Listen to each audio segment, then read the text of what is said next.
దాడి చేయడం వల్ల రాజ్యం అనేది అంతమైపోయింది. ఓకే, ఇది కుతుబ్ షాల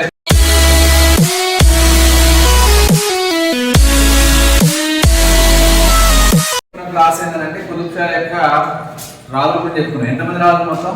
7 మంది రాజులు. అందులో మొదటి వాడు ఎవరు? మొదటి రాజు. రెండో రాజు ఎవరు? జంషీద్ కులీ కుతుబ్. మూడో రాజు ఎవరు? కుతుబ్ షా. ఓకే, తర్వాత నాలుగో రాజు ఎవరు? మహమ్మద్ కులీ కుతుబ్ షా. ఈ నలుగురు రాజుల తర్వాత వచ్చినటువంటి రాజులు, ముగ్గురు రాజులు కూడా అంటే ఇక్కడ వారసత్వంగా కాకుండా ఎవరు వస్తారు? ఈ మహమ్మద్ కులీ కుతుబ్ షా యొక్క మేనరుడు వస్తారు. ఎవరు అతను? సుల్తాన్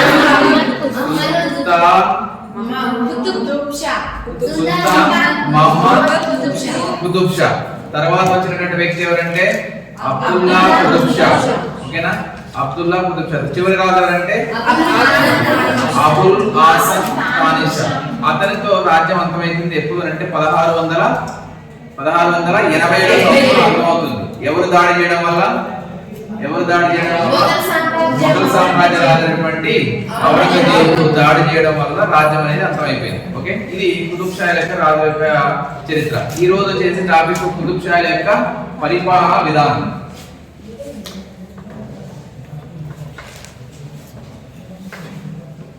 కుతుబ్ షాల పరిపాలనా విధానం.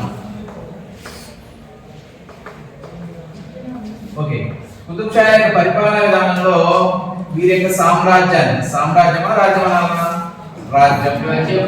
ఓకే, వీరి యొక్క రాజ్యాన్ని ఎన్ని భాగాలు విభజిస్తారు అంటే 4 భాగాలు విభజిస్తారు. ఎవరి యొక్క రాజ్యాన్ని?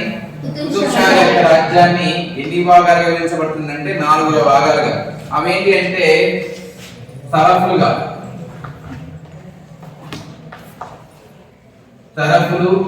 తరఫుల్ని మళ్ళీ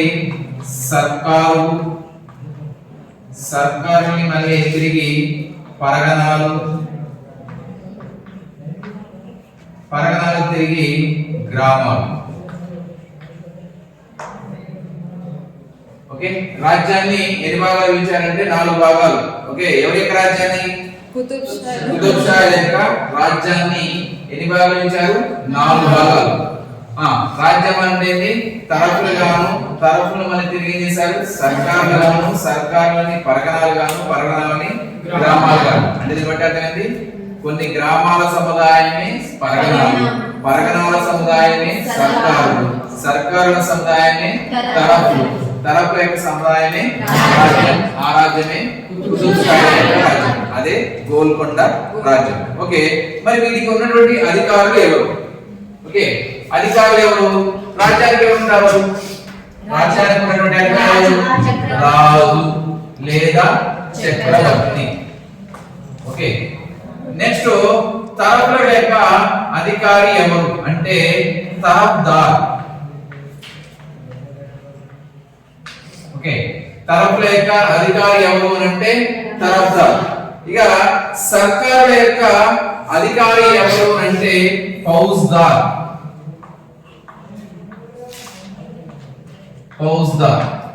సర్కారుల యొక్క అధికారి ఎవరంటే ఫౌజ్దార్. నెక్స్ట్ పరగణాల యొక్క అధికారి ఎవరు అంటే తహసీల్దార్.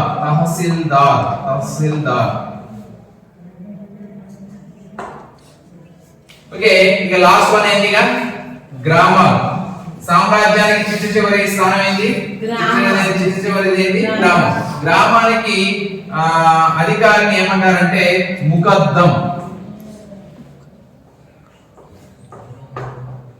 గ్రామానికి ఉన్నటువంటి అధికారిని ఏమన్నారు అంటే ముకద్దం అన్నారు.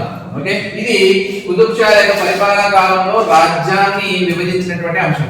ఓకే, రాజ్యానికి అధికారి ఎవరంటే రాజు లేదా చక్రవర్తి. తరఫుల యొక్క అధికారి ఎవరంటే తరఫ్దార్. సర్కారులకు అధికారి ఎవరంటే ఫౌజ్దార్. నెక్స్ట్ వన్ ఏంటిగా పరగణాల యొక్క అధికారి ఎవరంటే తహసీల్దార్. గ్రామాలకు అధికారి ఎవరంటే ముకద్దం. గుర్తుపెట్టుకోండి, మన యొక్క పరిపాలన కాలంలో ఎవరు వస్తారు? గ్రామాలకు అధికారంగానే మనం ఏమంటాం? గ్రామీణ లేదంటే గ్రామీకులు అంటాం. కానీ ఇక్కడ కొత్తగా ఉంది ఏంటిది? అతనేంటి? ముకద్దం. ఓకేనా, అర్థాన్ని గుర్తుపెట్టుకోండి, ముకద్దం. రైట్. ఓకే, వీరు ముఖ్యమైనటువంటి వారు. ఇక రాజ్యానికి రాజ్య అంటే రాజుకు సహాయ సహకారాలు అందించడానికి ఎవరు ఉంటారు? ఇక ఎవరుంటారు? మంత్రులు అంటే మంత్రి మండలి లేదంటే మంత్రి మండలి. ఓకే, ఇందులో మంత్రి మండలి గురించి మనం చెప్పుకునే ముందు రాజ్యం అనేది ఎన్ని భాగాలు విచారే విషయం తెలుసుకుందాం. మంత్రి మండలిలో ఇక ప్రధానంగా ఎవరు అంటే శివాజీ యొక్క కాలంలో ప్రధానమంత్రి ఏమన్నా పీష్వా. అలానే సేమ్ యాక్చువల్ గా కుతుబ్ షా యొక్క పరిపాలనా కాలంలో ప్రధానమంత్రి ఎవరు అంటే పీష్వా. పీష్వా ఇతనికి మరొక పేరు కూడా అంటారు, ఏమంటారు అంటే మీర్ జుమ్లా అంటారు. మీర్ జుమ్లా. ఓకే, మీర్ జుమ్లా పీష్వా లేదా మీర్ జుమ్లా. ఈయన ఏంది? ఈయన విధేంది? ఇతను ఎవరు? ప్రధానమంత్రి. ఏ మంత్రి అంట? ప్రధానమంత్రి. ఓకే రైట్, ఇది మొదటి మంత్రి. ఇక రెండవ వ్యక్తి ఎవరు అంటే ముఖ్యమైన వాళ్ళు చెప్తున్నాను, ఉల్ ముల్క్. ఇతను ఎవరు అంటే ఆర్థిక మంత్రి. ఇతను ఎవరు అంటే ఆర్థిక మంత్రి. ఎవరు? ఐన్ ఉల్ ముల్క్. ఈయన ముఖ్యమైనటువంటి మంత్రిగా చెప్పుకోవచ్చు. ఓకే, ఇక ఇక్కడ అంశం ఏంటంటే ప్రధానమైన వారు అయితే ప్రధానమంత్రి, తర్వాత ఆర్థిక వ్యవహారాలు చూసుకునే వ్యక్తి ఎవరంటే ఐన్ ఉల్ ముల్క్. ఇక మనకి ఇంకో వ్యక్తి కావాలి, ఎవరు? ఎవరు చెప్పండి? సేనాధిపతి. అంటే సేనాధిపతిని ఏమంటారు అంటే సైనికాధికారిని లేదా సైనిక మంత్రి ఎవరు అంటే సిపాయి సాలర్ అంటారు. సిపాయి సాలర్. సిపాయి సాలర్. ఇతని ఎవరు అంటే యుద్ధ మంత్రి.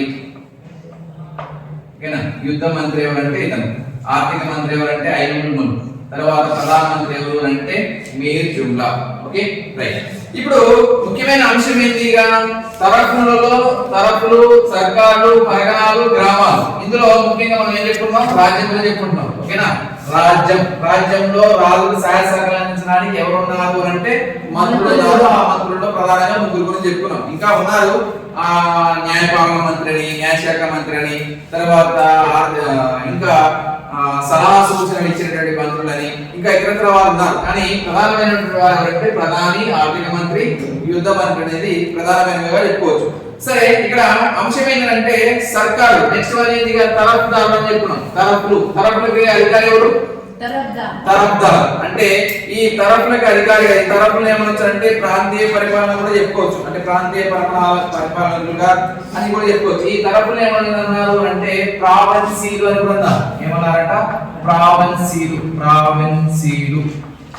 తరఫులు ఏమన్నారు అంటే ప్రావిన్సీలుగా చెప్పడం జరిగింది. ఈ తరఫులకు మరొక మాటగా చెప్పుకోవచ్చు అంటే ప్రాంతీయ పరిపాలన కూడా చెప్పుకోవచ్చు. ప్రాంతీయ పరిపాలనగా కూడా చెప్పవచ్చు. ఓకే, తరఫులు అనగానే మనం ఏం గుర్తుపెట్టుకోవాలి? ప్రాంతీయ పరిపాలన. ఆ ప్రాంతీయ పరిపాలన లేదా తరఫులను ఏమన్నారు అంటే ప్రావిన్సీలు అని అనడం జరిగింది. సరే, రాజ్యం తరఫులు లేదా ప్రావిన్సీలుగా విభజించబడ్డది. ఈ తరఫులలో ముఖ్యంగా ఈ తరఫుల్ని మళ్ళీ ఏం చేశారు?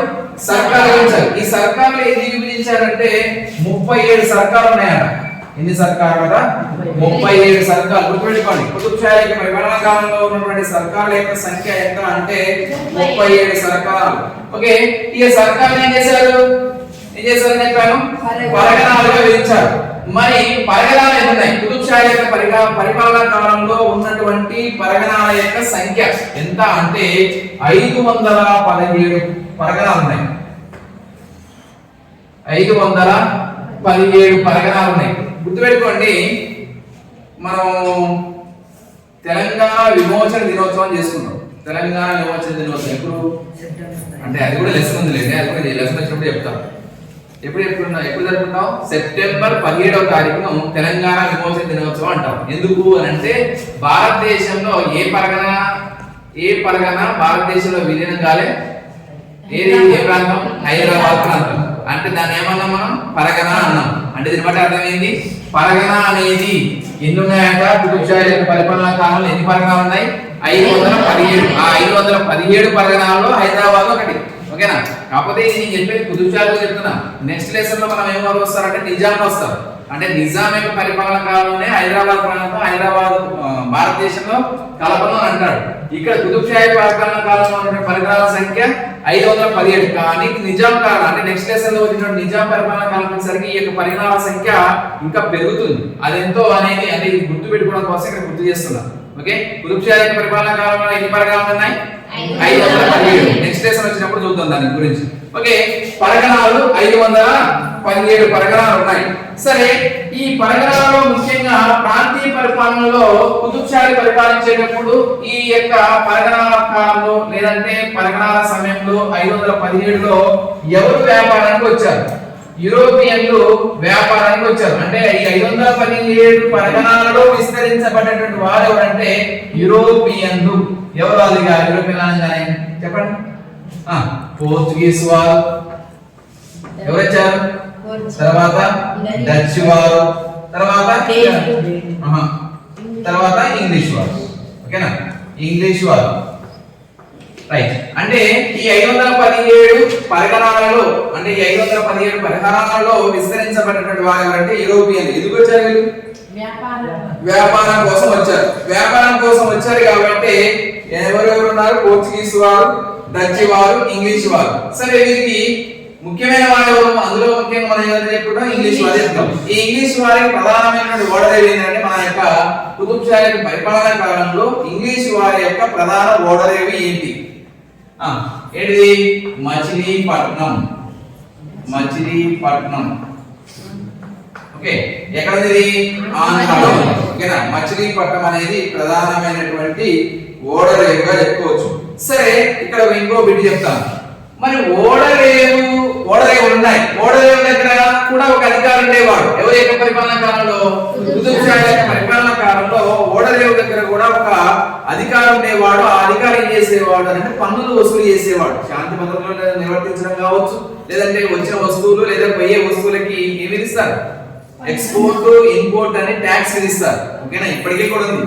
అంటే ఎక్స్పోర్ట్ అంటే మీన్స్ అంటే పంపేయడం, ఇంపోర్ట్ మీన్స్ దిగుమతి చేసుకోవడం. దానికి కూడా ట్యాక్స్ వసూలు చేయడానికి ఒక అధికారి ఉన్నాడు. ఎవరి యొక్క కాలంలో? కుతుబ్ షాహీ యొక్క కాలంలో ఉన్నటువంటి అధికారి పేరు ఏంటంటే షాబందర్. అతని పేరు ఏంటంటే షాబందర్.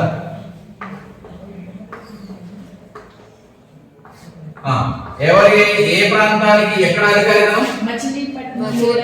ఓడరేవు. అంటే మచిలీపట్నం కాకుండా అంటే అదే కాకుండా ఓడరేవులు అన్నిటి మీద అంటే మచిలీపట్నం కాకుండా ఇంకా ఉన్నాయి. ఆ ఓడరేవులు చెప్తాను నేను.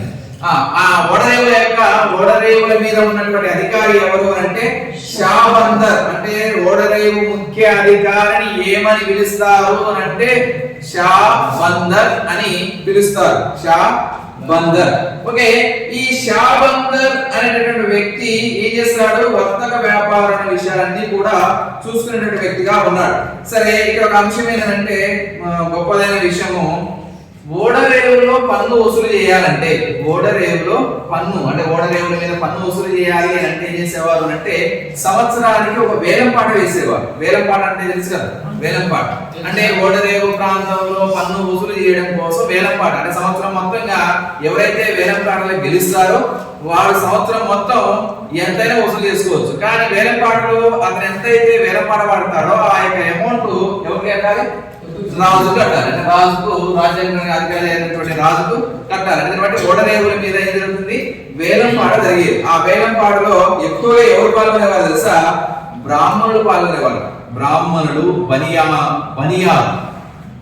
పాల్గొనేటువంటి వారు. అంటే బ్రాహ్మణులు, తర్వాత బనియాలు అనేటటువంటి వారు. బ్రాహ్మణులు, బనియాలు అనేటువంటి వారు ఓడరేవుల మీద వేలంపాటలో పాల్గొన్నటువంటి వారుగా పేరొందారు. ఎవరెవరు? బ్రాహ్మణులు, బనియాలు అనేటువంటి వారు ఉన్నతాధికారులుగా ఉండేటువంటి వారుగా ఉన్నారు.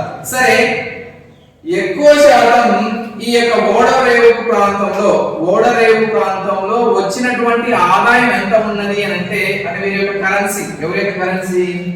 కుతుబ్ షాహీ యొక్క కరెన్సీని ఏమనేవారు అంటే ఏమనేవారు? పగోడా అనేవారు. ఏమనేవారు? పగోడా. గుర్తుపెట్టుకోండి, పగోడా కరెన్సీ పేరు. కుతుబ్ షాహీ యొక్క కరెన్సీ పేరు ఏమన్నారు అంటే పగోడా. ఇంకోటి కూడా అన్నారు, ఏమన్నారంటే పొన్ను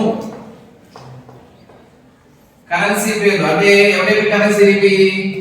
కుతుబ్ షా యొక్క కరెన్సీ. కరెన్సీ మీన్స్ నాణ్యాల నంది, లేదంటే ఏమన్నా నాణ్యాలు. ఎవరి నాణ్యాలు అంటే కరెన్సీ పేరు ఏంటంటే పొన్ను మరియు పగోడా అన్నవారు. ఎక్కువ శాతం ఏది చలామణిలో ఉండేదంటే పగోడా. ఎందుకనంటే పొన్ను ఎందుకు వేశారు అంటే ఈ పొన్ను అనేది బంగారు నాణ్యాలు. ఇదేది పొన్ను అనేది బంగారు నాణ్యాలతో కూడింది. గుర్తుపెట్టుకోండి, పొన్ను అనేది బంగారు నాణ్యాలు అనేటువంటి కరెన్సీ. ఏది? పొన్ను. ఎవరైతే కాలంలో? కుతుబ్ షా కాలంలో. నెక్స్ట్ రెండోది ఏంటి కరెన్సీ? పగోడా. ఈ పగోడా అనేది ఎక్కువగా యూజ్ చేశారు. ఎందుకు అంటే ఇప్పుడు నేను చెప్పేది ఏం టాపిక్ చెప్తున్నా? ఓడరేవుల గురించి చెప్తున్నా. అంటే ఓడరేవులో వ్యాపారం చేసేది ఎవరు? విదేశీ వ్యాపారులు లేదా స్వదేశీ వ్యాపారులు. విదేశీ వ్యాపారులు, స్వదేశీ వ్యాపారులు ఉపయోగించినటువంటి కరెన్సీ ఏంటంటే పగోడా. గుర్తుపెట్టుకోండి, ఓకేనా? విదేశీ వ్యాపార మార్గ ద్రవ్యంగా ఉపయోగపడినటువంటి కరెన్సీ ఏంటిది అంటే పగోడా. ఓకేనా? పగోడా. అయితే ఇందులో దాదాపుగా ఈ ఓడరేవుల ద్వారా వచ్చినటువంటి ఆదాయం మొత్తం కూడా ఈ యొక్క పగోడాలని ఎవరికి సమర్పించాలి? రాజుకు సమర్పించేవారు. ఇది ప్రాంతీయ పరిపాలన చెప్పుకోవచ్చు. నెక్స్ట్ వన్ ఏంటిగా? నెక్స్ట్ వన్ ఏంటి? ఇది సర్కారు. ఈ సర్కారులో ముఖ్యమైనది అంటే సర్కారు లాగానే మీరు మనం ఏమనుకోవాలి? తరఫులు అంటే ఏమన్నాను? ప్రాంతీయ పరిపాలనగా భావించండి అన్నాను. సర్కారులు అంటే ఏంటంటే నేటి జిల్లాలతో పోలింది. జిల్లాలు. సర్కారులు అంటే నేడు ఏమంటున్నాం మనం? జిల్లాలుగా అంటున్నాం. ఈ సర్కారులు అనేవి ఎన్ని ఉన్నాయంట? ఎన్ని ఉన్నాయి? 37 ఉన్నాయి. అంటే ఈ సర్కారుల యొక్క అధికారి ఎవరు మరి? ఫౌజ్దార్. అంటే సర్కారులకి అధికారి ఫౌజ్దారు. ఇప్పుడు ఈ సర్కారులు ఏమంటున్నాం? జిల్లాలు అంటున్నాం. ఈ జిల్లా అధికారి ఇప్పుడు ఏమంటున్నాం మనం? కలెక్టర్ అంటున్నాం. అంటే కలెక్టర్ కి ఆనాడు ఏమని పేరు? కలెక్టర్ కి ఆనాడు పేరు ఏంటంటే ఫౌజ్దార్. ఓకేనా? రైట్. తర్వాత నెక్స్ట్ వన్ ఏంటి? పరగణాలు. ఇక పరగణాలు అంటే మనకు మెయిన్ ఇవే. ఏంటివి? 517 పరగణాలు ఉన్నాయి. ఇక లాస్ట్ వన్ ఏంటి అంటే గ్రామాలు. గ్రామాలు. ఈ గ్రామాలకి అంటే పరగణాలకి తహసీల్దార్ ఉన్నాడు. తహసీల్దార్ అంటే ఇప్పుడు మనం ఏం చేస్తాం? అతనికి విధి ఏమంటాం? ఏం చేస్తారు? తహసీల్దార్ ఇప్పుడు ఏం చేస్తున్నాడు? ఇతనికి అన్న బాధ్యతలు కూడా ఇచ్చాడు. అంటే భూమి రిజిస్ట్రేషన్స్ కావచ్చు, పన్నులు విధించడం కావచ్చు, పన్నులు ఆకాలంలో పన్నులు వసూలు చేసేటువంటి అధికారి ఎవరు అంటే తహసీల్దార్గా చెప్పుకోవచ్చు. నెక్స్ట్ గ్రామాలు. ఈ గ్రామంలో అంటే రాజ్యంలో చిట్ట చివరి స్థానం, చిట్ట చివరిది ఏంటిది అంటే గ్రామం. ఈ గ్రామానికి అధికారిని ఏమన్నాం మనం?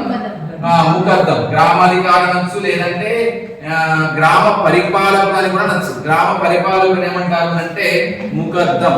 ఈ ముకద్దం కాకుండా ఇంకొక అధికారి కూడా ఉంటాడు, అంటే కులకర్ణి. ఎవరంట? కులకర్ణి. ఇతని మీద ఏంటి? కులకర్ణి. ఈ కులకర్ణి ఏం చేస్తాడు అంటే గణాంక విషయాలు. గణాంక విషయాలు అంటే గణాంక అంటే లెక్కలు చూసేవాడు. Very good. గణాంక అనేది లెక్కలు చూసే అధికారిని ఏమంటారు అంటే కులకర్ణి. ఎక్కడ ఉన్నాడు?